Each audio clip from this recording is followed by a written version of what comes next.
Assalamualaikum, welcome to my channel, MBC Timbalan Ismalan. Okey, sekarang dah pukul berapa ya? Makan malam. Kita ada dinner family dekat dekat ikan bakar Melaka. So sis baru je sampai kat sini, so tengah menunggu makanan. So kalau nampak memang ramai ya. So masing-masing semua tengah menunggu makanan lah. So sis tengah menunggu makanan. Itu sih anak buah sih.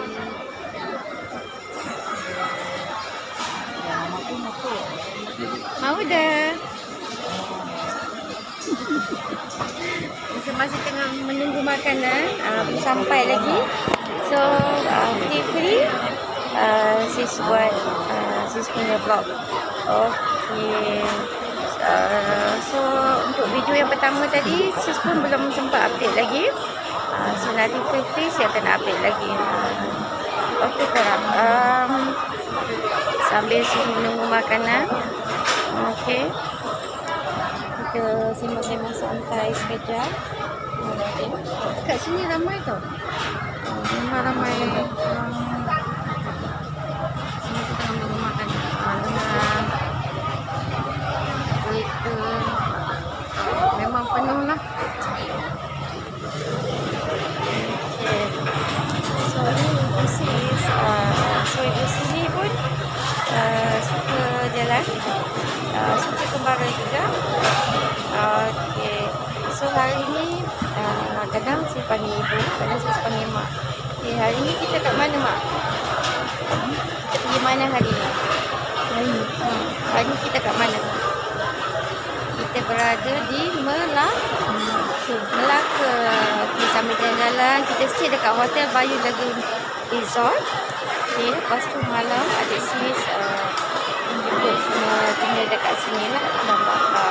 Okay, so nanti laut dah sampai, kalau sempat sis ambil gambar. Sebab saya pun tengah lapar kan.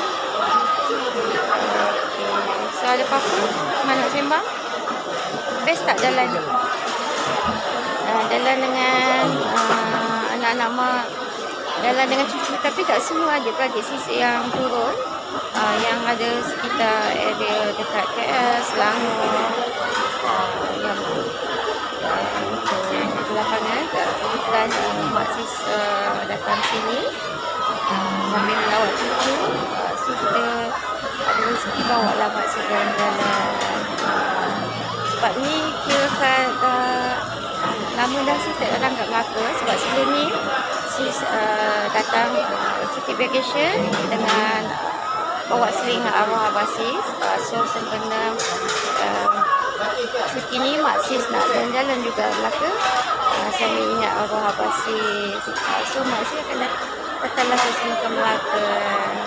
Okey, kita macam kita perkenalan. So kalau sempat nanti kita akan jalan kat bandar, kita akan tengok apa yang ada kat sana.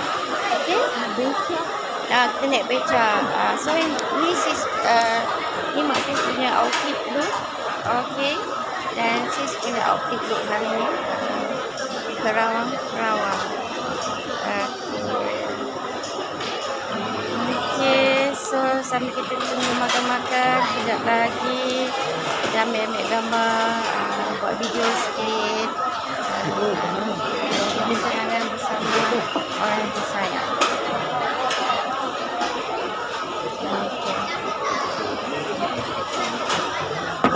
Oh, kita punya lauk pun dah sampai.